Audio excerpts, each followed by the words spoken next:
जय हिंद। एक बार फिर आपका अपना चैनल सिग्मा आर्ट्स क्लास से जुड़े हुए स्वागत है।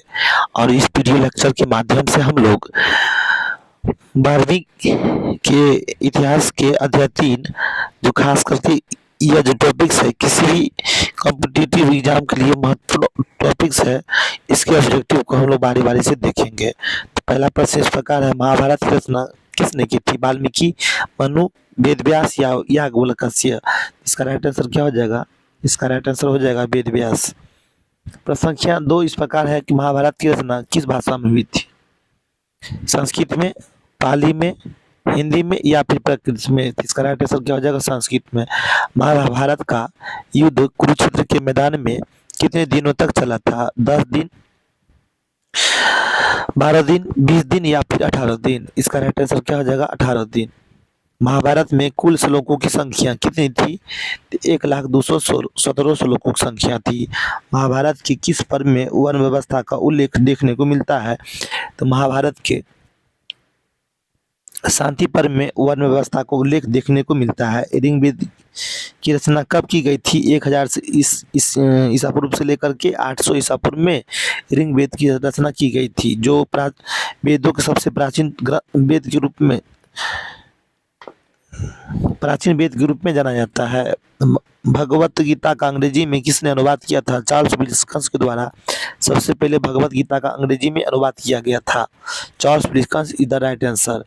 ऋग्वेद के पुरुष सूक्त में सबसे पहले किस वर्ण का उल्लेख मिलता है? तो ऋग्वेद के पुरुष सूक्त में सबसे पहले ब्राह्मण वर्ण का उल्लेख मिलता है। चूंकि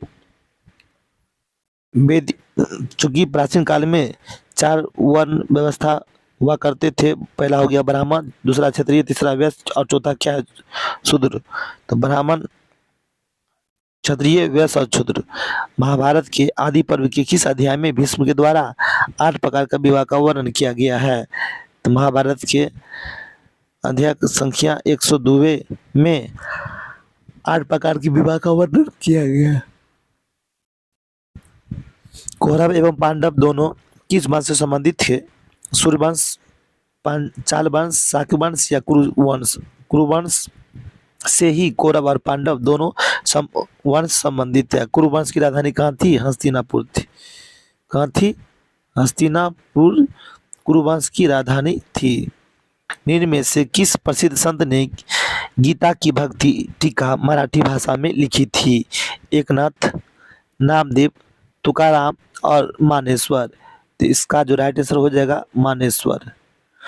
महर्षि व्यास द्वारा उत्पन्न संतान कौन था? तो पांडु भी थे, धृतराष्ट्र भी थे, विदुर भी थे। तो इनमें से सभी ने। कर्मण्यवादी के रास्ते माँ फलेषु कदाचन, अर्थात मनुष्य को सिर्फ कर्म करने का अधिकार है। फल की उस कर्म का फल क्या होगा उस पर मनुष्य का कोई अधिकार नहीं है। तो यह कथन श्रीमद् भगवत गीता के किस अध्याय में वर्णित किया गया है? प्रथम या द्वितीय या तृतीय या फिर चौथे? चतुर्थ अध्याय। तो इसका जो राइट आंसर हो जाएगा, इसका राइट आंसर हो जाएगा श्रीमद् भगवत गीता के अध्याय संख्या 2 में कर्म की प्रधानता देखने को मिलती है, उसका वर्णन किया गया है। गंगा पुत्र किसे कहा जाता है? अर्जुन को, विदुर को, भीष्म को या फिर पांडु को? तो भीष्म को ही गंगा पुत्र के रूप में हम लोग जानते हैं। महाभारत में कितने प्रकार का विवाह का वर्णन किया गया है? 8 प्रकार के विवाह का वर्णन महाभारत में किया गया है। घटोत्कच किसका पुत्र था?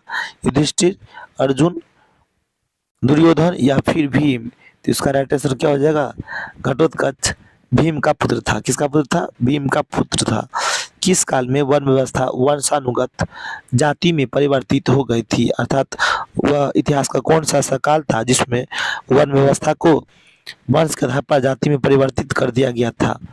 इसका राइट आंसर क्या हो जाएगा? इसका राइट आंसर हो जाएगा उत्तर वैदिक काल। चूंकि ऋग वैदिक काल को कितने भागों में बांटा गया है? ऋग वैदिक काल को 2 भागों में बांटकर देखा गया है।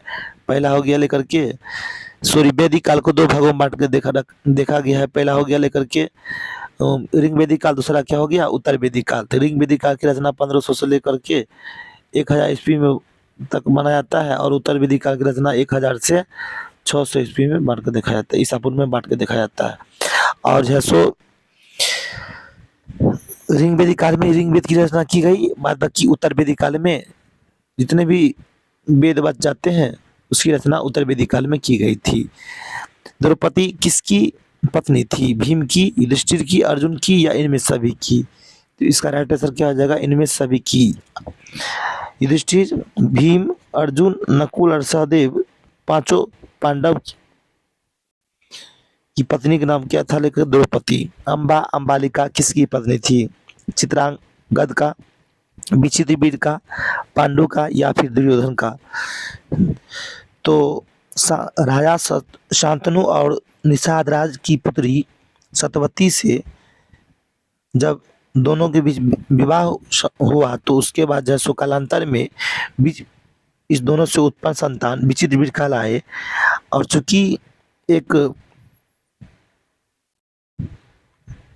सिद्धांत के तहत गंगापुत्र भीष्म आजीवन कुमारे रहने के जो व्रत धारण किए थे, जिसके कारण वह जो है सो शादी नहीं कर सकते थे, तो विचित्रवीर को क्या किए? शादी करवाए और जो है सो अम्बा अम्बालिका की पत्नी के रूप में, पति के रूप में विचित्रवीर क्या हुए लेकर के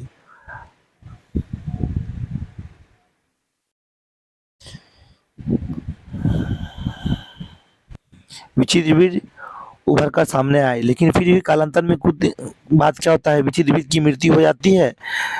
तो उसके बाद जो सो अम्बा अम्बालिका की जो